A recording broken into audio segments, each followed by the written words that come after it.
Hello दोस्तों, BPSC में bumper नई भर्ती आई है। 40,506 पदों पर नई भर्ती आई है। तो चलिए इस भर्ती के बारे में देख लीजिए। इस फॉर्म को कौन कौन फिलअप कर सकता है, फॉर्म भरने के लिए योग्यता क्या है, कैसे क्या सिलेक्शन होगा और इस एग्ज़ाम का सिलेबस क्या है, सैलरी कितना मिलेगा, पूरी जानकारी इस वीडियो में आप लोगों को देंगे। तो चलिए सबसे पहले यहाँ पर देखिएगा। तो 23 मार्च 2022 आज की डेट का है। चलिए यहाँ पर सबसे पहले एडवर्टाइजमेंट विज्ञापन डाउनलोड करते हैं और विज्ञापन के सभी शर्तों को अच्छे तरीके से समझ लीजिए। यहाँ पर आप देखिएगा तो बिहार लोक सेवा आयोग है और यह जो भर्ती दिया गया विज्ञापन संख्या 04/2022। तो अभी तक बीपीएससी में 2022 में 4 तरह की नई भर्ती आ चुकी है और भी बहुत सारी नई भर्ती आने वाली है। तो यहाँ पर विज्ञापन संख्या 04/2022 के अंतर्गत 40,506 पदों पर भर्ती दिया गया है। और यहाँ पर कैटेगरी वाइज देख सकते हैं। जनरल कैटेगरी में 16,204 सीट है, जिसमें से 5686 सीट महिलाओं के लिए रिजर्व है। महिलाओं के लिए 35% आरक्षण दिया गया है। तो इसी टोटल सीट में से ही रिजर्व है। अपने कैटेगरी का सीट देख लीजिए। ईडब्ल्यूएस कैटेगरी में 4046 सीट है, एससी कैटेगरी में 6477, एसटी कैटेगरी में 418, ईबीसी में है 7290 और बीसी कैटेगरी में 4861 है। इसके बाद यहाँ पर पिछड़े वर्ग की महिलाओं के लिए 1210 है। तो टोटल 40,506 में से 13,761 सीट फीमेल के लिए रिजर्व है। और यहाँ पर दिव्यांग अभ्यर्थियों के लिए भी साथ में फ्रीडम फाइटर का 2% सीट आरक्षित यानी 810 किया गया है। और दिव्यांग अभ्यर्थियों का यहाँ पर अलग अलग देखिएगा तो कैटेगरी में अलग अलग यहाँ पर है, टाइप में अलग अलग है। यह जो भर्ती है दोस्तों प्रधान शिक्षक का भर्ती है शिक्षा विभाग के अंतर्गत।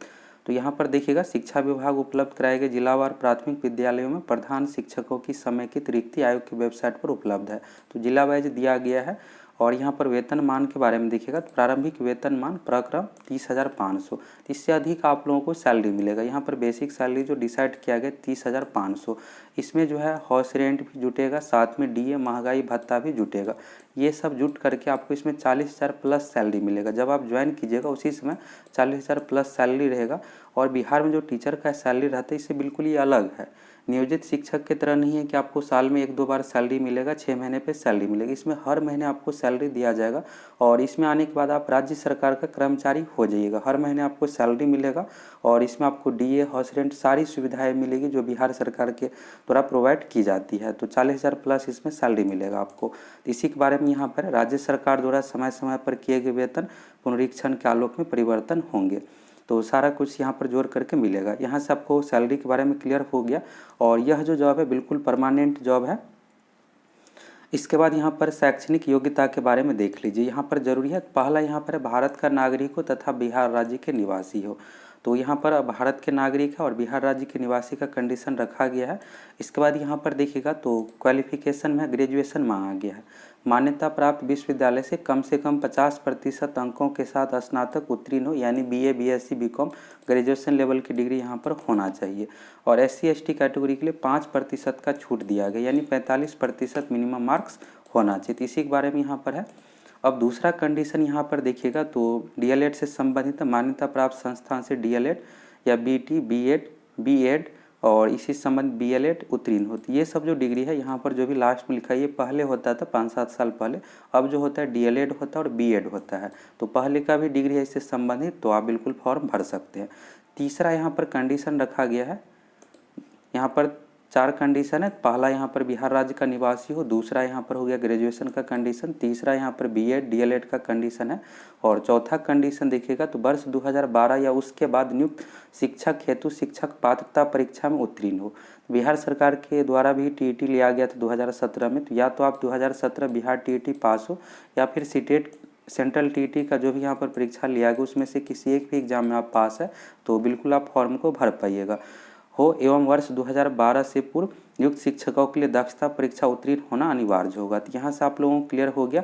2012 के बाद जो भी टीईटी का एग्जाम लिया गया है आप इसमें पास है तो बिल्कुल भर सकते हैं। यहाँ पर साथ में एक और चीज़ जोड़ दिया गया, शिक्षक पात्रता परीक्षा से भी प्रेरित है बिहार सरकार अथवा केंद्र सरकार। तो बिहार सरकार की ओर से बीटेट बिहार टीचर एलिजिबिलिटी टेस्ट लिया जाता है और केंद्र सरकार की ओर से सेंट्रल टीईटी लिया जाता है। तो दोनों में से कोई एक भी आप पास है तो बिल्कुल आप फॉर्म भर पाइएगा।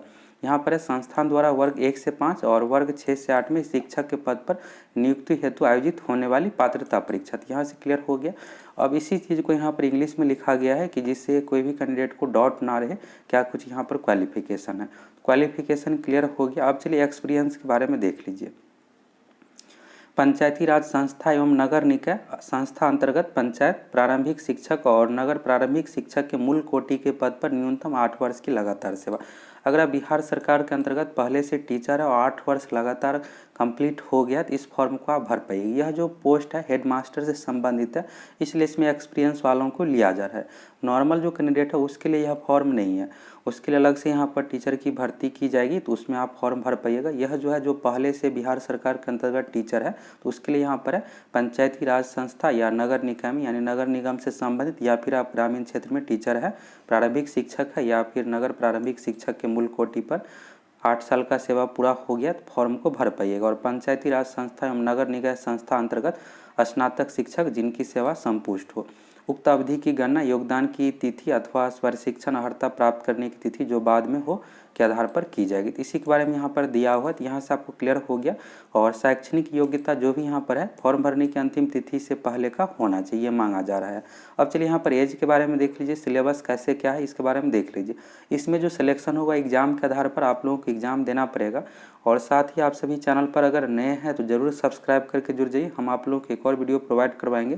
बहुत सारे वीडियो इससे संबंधित आप लोगों को मिलेगा, कैसे क्या तैयारी करना है। इसके लिए आप लोगों को कौन कौन सा बुक पढ़ना है, DED से संबंधित जो दिया हुआ है टॉपिक, इसके लिए कौन सा बुक पढ़ना है, जीके करेंट अफेयर्स मैथ की कैसे क्या तैयारी करना है, और प्रैक्टिस सेट भी आप लोगों को प्रोवाइड करवाएंगे। तो आप सभी ज़रूर चैनल को सब्सक्राइब करके जुड़ जाइए। एज की बात करें तो यहाँ पर एज का कोई कंडीशन नहीं रखा गया। टीचर से यहाँ पर है जो कार्यरत शिक्षक है 8 साल का एक्सपीरियंस है, और साथ में यहाँ पर अधिकतम का कंडीशन है तो 60 वर्ष यहाँ पर रखा गया है। सेवानिवृत्त की उम्र जो 60 वर्ष निर्धारित हो से अधिक नहीं होना चाहिए। लिखित परीक्षा के बारे में देख लीजिए।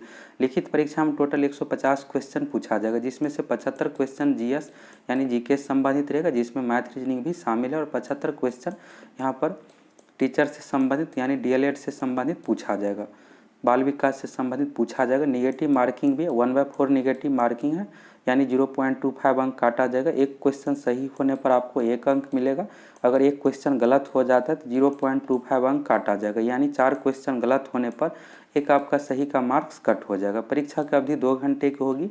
परीक्षा ऑफलाइन OMR सीट पर ली जाएगी, इसमें इंटरव्यू नहीं रखा गया। न्यूनतम कंडीशन देख लीजिए, तो अगर आप जनरल कैटेगरी से आते हैं 40%, BC से 36.5, और BC यहाँ पर उम्मीदवारों के लिए 34 है, BC कैटेगरी के लिए है 36.5, EBC के लिए है 34%, और SC ST के लिए 32%। इसका अर्थ ये हुआ कि आपको कम से कम 150 में से यहाँ पर 60 नंबर लाना ही पड़ेगा, चाहे सीट खाली रह जाए। जनरल कैटेगरी से आते 60 से कम नंबर आएगा आपका सिलेक्शन नहीं हो पाएगा, 60 से अधिक आपको नंबर लाना ही पड़ेगा। तो इसके लिए आपको अच्छी तरीके से तैयारी भी करना पड़ेगा। और इसमें मेरिट जो बनेगा लिखित परीक्षा मार्क्स के आधार पर, इसी के बारे में यहाँ पर दिया हुआ। और जो भी मेन चीज़ है इसके बारे में आप देख लीजिए। जैसे यहाँ पर मेरिट से संबंधित है, कुल प्राप्तांक समान होने की स्थिति में अधिक उम्र वाले उम्मीदवारों को वरीयता दी जाएगी। आरक्षण का लाभ भी इसमें आप लोगों को मिलेगा। आप जिस भी कैटेगरी से आते हैं उस अकॉर्डिंग फॉर्म फिलअप कर सकते हैं। यहाँ पर कैटेगरी का नाम भी दिया हुआ है, general, BC, EBC, EWS, SC ST। और फॉर्म भरने के फ़ी के बारे में यहाँ पर दिया हुआ है।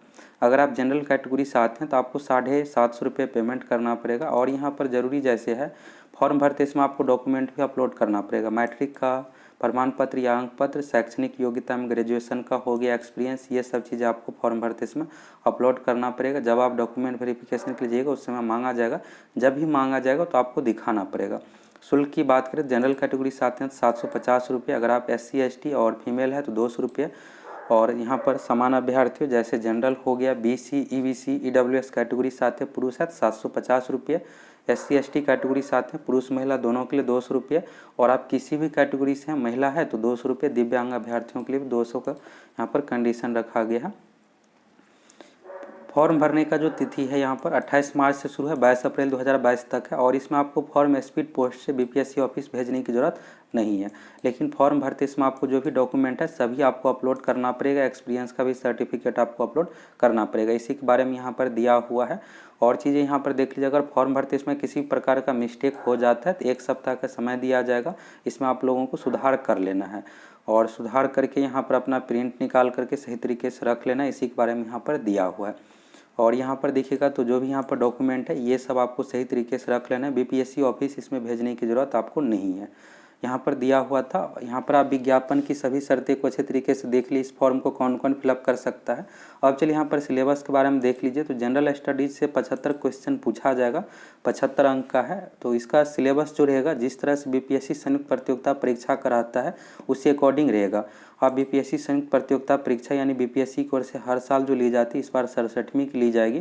प्रीवियस ईयर का क्वेश्चन देख लीजिएगा, मैथ का हो गया और साइंस से संबंधित, करंट अफेयर्स से संबंधित देखिएगा, समान विज्ञान है, करंट अफेयर्स का टॉपिक हो गया। भारतीय राष्ट्रीय आंदोलन में बिहार का योगदान, भूगोल, भारतीय राज्य व्यवस्था, प्रारंभिक गणित, मानसिक क्षमता, ये सब हो गया। मैथ रीजनिंग से भी क्वेश्चन पूछा जाएगा। 75 में से लगभग 15 से 20 क्वेश्चन मैथ रीजनिंग से और 15 से 20 क्वेश्चन करंट अफेयर से पूछा जाएगा, 20 क्वेश्चन लगभग साइंस से। बाकी क्वेश्चन जीके में 4 सब्जेक्ट हो गया, हिस्ट्री, पॉलिटी, ज्योग्राफी, इकोनॉमिक्स से संबंधित मिला करके पूछा जाएगा। यहाँ पर देखिएगा तो और भी टॉपिक है, यानी इस तरह से सिलेबस दिया हुआ है कि सभी सब्जेक्ट यहाँ पर आ गए। और साथ में आपको बिहार जीके भी देख लेना है, बिहार से संबंधित भी क्वेश्चन पूछा जाता है, लगभग 15 से 20 क्वेश्चन बिहार जीके से रिलेटेड भी पूछा जाएगा। तो यहाँ से आप देख लीजिए जीएस पेपर का सिलेबस। अब डीएलएड से संबंधित देख लीजिए। तो डीएलएड में आप जो बाल विकास यहाँ पर पढ़े हैं सेटेट एग्जाम के लिए, उसी संबंधित पूछा जाएगा। यहाँ पर डीएलएड का पूरा सिलेबस दिया हुआ है। यहाँ पर डीएलएड में जो भी टॉपिक रहता है उसी के बारे में यहाँ पर इकाई 1 इकाई 2 अच्छे तरीके से देखिएगा। तो ये सब बाल विकास से संबंधित ही टॉपिक है। इसके लिए आप लुसेंट का बाल विकास का बुक ले सकते हैं और अच्छे तरीके से कंप्लीट कर लीजिएगा, उसी से ये आपका पूरा कंप्लीट हो जाएगा। और 75 क्वेश्चन है, तो मेरिट अगर आप चाहते हैं तो बाल विकास को भी आपको अच्छे तरीके से कंप्लीट करना पड़ेगा। तो यहाँ से आप लोगों को अच्छे तरीके से क्लियर हो गया कि इस फॉर्म को कौन कौन फिलअप कर सकता है, फॉर्म भरने के लिए क्या कुछ कंडीशन है, कैसे क्या सिलेक्शन होगा, इस एग्ज़ाम का सिलेबस क्या है। अगर आप सभी चैनल पर नए हैं तो ज़रूर सब्सक्राइब करके जुड़ जाइए और आप लोगों को वीडियो प्रोवाइड करवाएंगे जिसमें कैसे क्या तैयारी करना है और इस एग्ज़ाम में सफलता प्राप्त करने के लिए कौन कौन सा बुक पढ़ना है। साथ ही आप लोगों को प्रैक्टिस सेट भी प्रोवाइड करवाएंगे।